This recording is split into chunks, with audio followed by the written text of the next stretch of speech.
Me llamo Lidia Martín y te doy la bienvenida a tu podcast, El Mundo con Otros Ojos.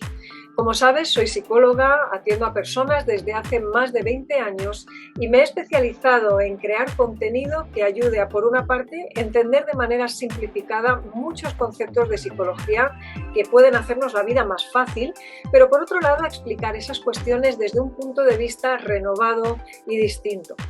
Una de las razones es ese esfuerzo por transformar en fácil lo difícil. Me encanta contarte las cosas como me gustaría que me las explicaran a mí, con un lenguaje de la calle, nada técnico. Pero la otra es que, como cristiana declarada que sabes que soy, mi visión de estos temas explora frecuentemente las conexiones que hay entre esa disciplina del comportamiento que es la psicología y la fe cristiana. Así ayudo a muchos cristianos también a poder abordar los temas de salud mental de una forma que no choque con su cosmovisión, porque incluso cuando no hablo abiertamente de ellos, captarás que muchos contenidos están impregnados de esa manera particular en la que veo el mundo, y eso es lo que los hace tan distintos. Arrancamos temporada entonces con nuevos episodios y espero que en cualquier caso todos ellos te ayuden a enfocar estos asuntos que vamos a tratar de manera práctica y distinta para tener vidas más plenas, con menos dificultad. La pregunta es directa, ¿me acompañas? Porque empezamos justo ahora mismo.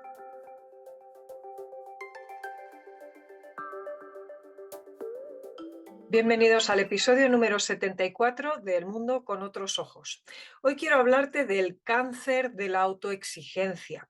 Y es que arranco con la conclusión. Los deberías que nos ponemos muchas veces sobre las espaldas sin que nadie más nos los exija, como un exceso de carga, son un cáncer para nosotros. Nos ponen un peso con el que es difícil caminar y a veces cumplir hasta los objetivos más básicos. Mientras que el me gustaría es un bálsamo para nosotros, es algo que nos motiva, que nos incentiva a seguir hacia adelante en vez de bloquearnos. Como sabes, estamos justo en estos días en una serie de varios episodios en los que estamos analizando acerca de los pensamientos distorsionados, ese tipo de pensamientos que se alejan de la realidad y que no nos ayudan en diferentes cosas. Hemos hablado de que se meten como si fueran un palo en la rueda y nos impiden conseguir objetivos. En otras ocasiones, como decíamos en el episodio anterior, son justamente los que inflaman innecesariamente nuestras emociones y tenemos que buscar detrás de esa emoción inflamada cuál es el pensamiento que está molestando y que está inapropiadamente echándole combustible a nuestro fuego. Ahora, en esta nueva visión del episodio de hoy, quiero lanzarte lo siguiente, y es que muchos de los objetivos que te frustran realmente podrían ser convertidos en fuentes de satisfacción si rebajaras el listón con el que te los planteas, porque seguramente te los estás exigiendo, te los estás planteando en términos demandantes, sobredemandantes, en vez de optar más bien por el me gustaría. Lo vamos a desarrollar un poco más y vas a ver que si optas por el me gustaría en vez de por el debería, vas a reducir increíblemente esa fuente intensa de malestar que está echándole combustible innecesariamente al fuego. Un cierto nivel de autoexigencia, yo creo que todos estamos de acuerdo en que es bastante saludable. De hecho, las personas que no se autoexigen en nada, pues tampoco evolucionan, no se mueven hacia adelante. Suelen ser personas perezosas, poco diligentes, cuya negligencia les lleva pues a sobrecargar también a otros. Lo que no haces tú, pues lógicamente obliga a otro a tener que sacarlo para adelante porque el mundo debe seguir funcionando. Las personas que se bajan del mundo en ese sentido y que no se exigen nada, no solamente no evolucionan, sino que se constituyen en un lastre para las personas que tienen alrededor. Pero luego hay otro tipo de personas que quizá tendemos, porque me incluyo en este grupo, a sobrecargarnos, a ponernos exceso de peso en las espaldas, peso que nadie más nos pone, pero que nosotros quizá por un estándar demasiado elevado, a veces perfeccionista, extremadamente obsesionado quizá con la excelencia mal entendida, pues terminamos, como digo, rompiéndonos, ¿no? Terminamos poniéndonos esa autoexigencia no saludable y confundiendo, digamos, lo que sería un avance razonable con ese algo más que, lejos de ayudar, desayuda. Y entiendo que a veces la línea puede ser fina, pero en otras muchas ocasiones la línea no es tan fina, simplemente tenemos un mal hábito que tenemos que empezar a ponernos bueno, pues, las pilas con él, ¿no? Tenemos que empezar a cuestionarnos y a cuestionarnos en serio si esa intencionalidad que estamos poniendo en mejorar tanto realmente no nos está pasando una factura que nos lleva a todo lo contrario, a muchas veces también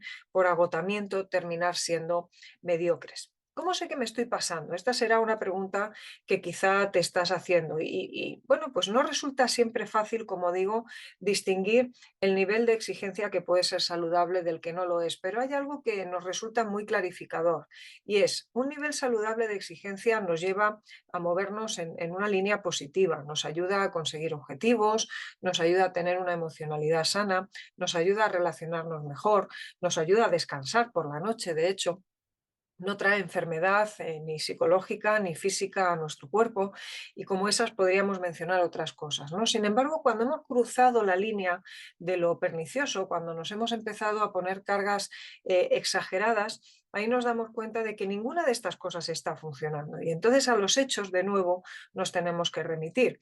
Nos estamos ciñendo a lo que la realidad nos dice, estamos encontrando utilidad en esa manera de pensar, estamos haciendo un mejor trabajo, nos sentimos mejor, conseguimos mejores objetivos.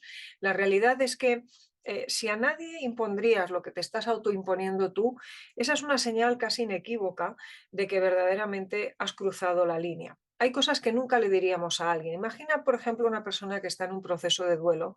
No le dirías nunca, es que no deberías estar así, es que ya deberías haberlo superado, es que cómo es posible que estés llorando. A lo mejor hace 3 días que se ha muerto su madre y evidentemente ni se te va a ocurrir decirle que porque esté llorando a ver si se va a hacer una depresión. Pero sin embargo tú en esa misma situación puedes estar diciéndote algo de este estilo. Te puedes estar cuestionando si el hecho de estar tan triste te puede estar metiendo en una depresión, pero a lo mejor es que ni siquiera te lo cuestionas. Das por hecho que yo no puedo llevar esto así, yo no puedo estar influyendo a mis hijos de esta manera, mis hijos me tienen que ver bien. Y no, tus hijos tienen que ver que tú eres una persona normal, que reaccionas con salud mental, es decir, con coherencia a lo que acaba de pasar, que lo que toca en este momento es llorar y es tremendamente saludable llorar juntos en familia. De hecho, ojalá lo hiciéramos más veces porque eso ayudaría a nuestros hijos también a distinguir en qué momentos toca lo uno, toca lo otro y no continuar funcionando cual generación Bob Esponja que todo el rato está en modo histriónico pero que en ningún momento se plantea vivir en la parte baja de la noria a ratos. No podemos estar todo el tiempo subidos en la parte alta de la noria. Por eso mismo, porque es una noria. Valga la metáfora en ese sentido para observar la vida desde el punto de vista de que va a haber altos y bajos y que cada uno de esos altos y bajos nos obliga a tener una cierta coherencia, que cuando nos saltamos ignorando la realidad nos trae todas estas otras cosas, ¿no? Algunas personas entonces llevan al extremo este asunto de la autoexigencia y dialogan consigo en unos términos tremendos, ¿no? Diciéndose cosas, como digo, en términos bastante horrendos que no utilizarían jamás con nadie y es típico de este tipo de diálogo el imperativo constante, ¿no? Una lista interminable de normas que nos autoimponemos, que nadie más nos exige, pero que nosotros absorbemos como si fueran la verdad absoluta y se ponen incluso cargas que no pueden controlar, ¿no? No solamente es que se exigen elementos que puedan tener bajo control o bajo un cierto nivel de influencia, sino que incluso, bueno, pues te obligas a que los demás lo entiendan, te obligas a que los demás no noten lo que tú estás viviendo. En un par de ejemplos, quiero ponerte un ejemplo muy común, algo muy frecuente que veo en la consulta y que, bueno, pues muchas veces me lleva a tener este diálogo con mis pacientes. Vas a poder ver, de hecho, en movimiento, en ese ejemplo, muchas de las cosas que estamos comentando, pero dame 2 minutos solamente para hablarte de un proyecto en el que estoy involucrada, en el que me gustaría contagiarte de mi entusiasmo también y animarte a que puedas participar. Volvemos en un momento y te sigo contando. Permíteme esta breve interrupción para hacerte una invitación muy directa. No sé si sabes que los cristianos somos una de las poblaciones más desatendidas a nivel de salud mental y muy confundidas también porque no tenemos demasiados contenidos profesionales que transiten estos temas desde la ciencia y la fe cristiana. No nos sirve la autoayuda y no es que queramos mezclar la fe con la psicología, es que en el cristiano todo eso ya va junto. Para dar respuesta a estas cosas existe el movimiento paraquenosvayabien.com y te animo a visitarlo, a patrocinar en esa web, porque gracias a cada vez más personas que ya han dado ese paso estoy pudiendo crear contenidos como este podcast y muchos otros para que cada vez más personas en todo el mundo estemos aprendiendo a ayudar también a otros y dando respuesta a los retos que vivimos con un mensaje completo y contundente. ¿Te imaginas el alcance que tiene todo esto? Si alguna vez has pensado, quiero hacer algo por la salud mental y no sé por dónde empezar, esta es una posible manera. Visita Para que nos vaya bien, forma parte de la solución patrocinando con esa pequeña aportación esos materiales por una salud mental para todos, incluidos los cristianos. Uno de los casos en los que es muy evidente cómo todo esto que estaba hablándote se engrana es los momentos que yo llamo de convalecencia psicológica. La idea de convalecencia la tenemos bastante clara cuando se trata pues, de una operación de rodilla, por ejemplo, un posoperatorio que nos deja convalecientes durante unas semanas o unos meses y que todo el mundo entiende. Y de hecho, en la parte física, como digo, tendemos a ser bastante razonables con lo que podemos o no podemos exigirnos, con lo que podemos o no podemos exigir a otros. Sin embargo, no está tan asumido de una manera razonada y razonable el asunto de la convalecencia psicológica. Lo tenemos muy mal visto, todo el asunto de lo psicológico, por alguna razón lo pasamos por un doble rasero, ¿no? Que no tiene nada que ver como medida de cómo medimos todo lo demás, valga la repetición, y entonces claro, ahí entramos en una autoexigencia, como digo, que no nos aplicaríamos a un ámbito físico como una convalecencia de rodilla, pero que sí, por ejemplo, nos aplicamos pues en situaciones como las que te decía, ¿no? Pues una tristeza intensa por miedo, por duelo, por cualquiera de las situaciones que nos pueden inflamar cualquiera de nuestras emociones, ¿no? Y aquí es donde tenemos que tener cuidado porque lo voy a sintetizar de la siguiente manera, y a esto dedicaremos un episodio completo llegado el momento. Y es que a veces le exigimos a nuestra mente lo que nunca le exigiríamos a nuestra rodilla. Tú a una rodilla recién operada nunca le exigirías ponerse de pie demasiado rápido ni ponerse a andar y por supuesto nada de correr, saltar o hacer cualquier actividad que la pudiera forzar a volver a romperse o a volver a lesionarse. Sin embargo, cuando estamos convalecientes psicológicamente, constantemente nos forzamos a hacer las cosas con la misma normalidad que tendríamos en un momento de no convalecencia, pero añadido a esto, y aquí quiero ir al matiz clave, eh, lo hacemos además intentando que nadie se dé cuenta de lo que nos está pasando. Es decir, no nos permitimos que los demás sepan ¿qué es lo que nos está sucediendo? Tenemos un serio problema con la vulnerabilidad y lo que está ocurriendo en ese caso es que añadido al estresor que ya es en sí misma la situación que estamos viviendo, le añadimos el extra de dificultad de tener que estar opacando eso ante los demás y disimulando algo que en una operación de rodilla no se nos ocurriría. Jamás se nos ocurriría delante de la gente hacer como que no nos duele la rodilla, ponernos de pie como si tal cosa, esconder la silla de ruedas y si alguien nos invita a salir a correr, decirle que sí. No, lo primero que diríamos es, mira, con todo el dolor de mi corazón te tengo que decir que me duele la rodilla también, que no puedo salir a correr porque sabes que estoy convaleciente. Hasta que no me encuentre bien, hasta que no tenga dolor, no voy a poder hacer esto. Sin embargo, tráelo a una convalecencia psicológica y te vas a dar cuenta de que no solemos hacer esto. No nos vemos capaces muchas veces de decirle a la persona, oye, mira, en esto de momento no puedo participar, me encuentro triste por esto y por esto me gustaría a lo mejor tomarme un cierto tiempo, prefiero pasar un tiempo a solas. No te preocupes, no me pasa nada grave, pero es algo que necesito, estoy convaleciente, necesito elaborar algunas cosas y llegará el momento en el que pueda participar de esto. Esa idea de convalecencia psicológica bien empleada nos podría ayudar para visibilizar nuestros sentimientos, para que los demás puedan tener, y nosotros también, expectativas más ajustadas acerca del momento que vivimos, pero sobre todo ayudarían a que no tuviéramos que estar viviendo sistemáticamente bajo la presión del debería, es que yo debería estar bien, es que yo no debería estar en este punto, es que yo ya debería haber superado esto, es que los demás no deberían ver lo que me está sucediendo.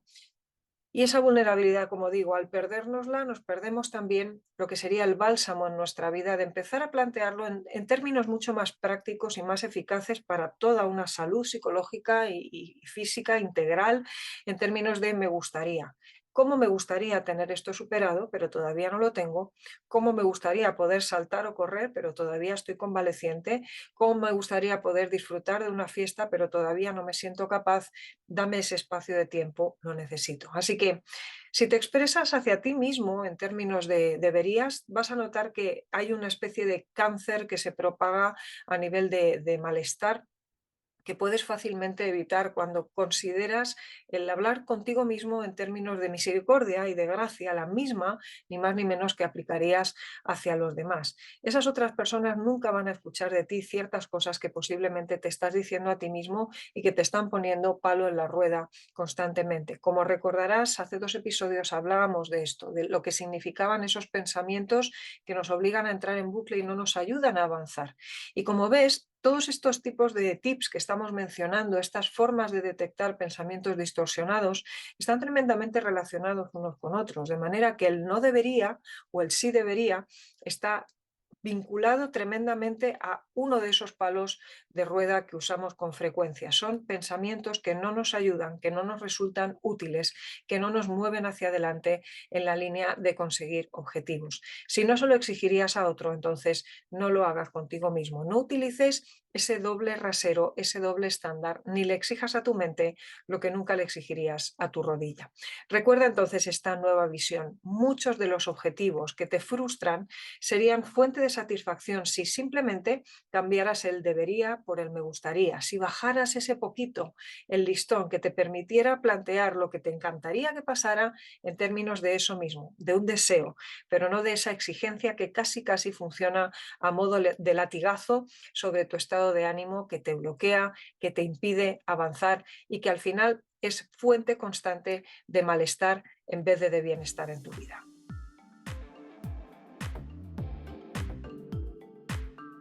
Muchas gracias por acompañarme en este episodio. Espero que te haya gustado esa nueva perspectiva con la que lo hemos abordado y te animo a que aproveches el resto de contenidos que puedes explorar desde lidiamartin.com y también en la plataforma paraquenosvayabien.com con algunos contenidos exclusivos. Si te resulta útil todo esto, súmate a este movimiento por la salud mental también para los cristianos y te veo en breve en el próximo episodio del Mundo con otros ojos.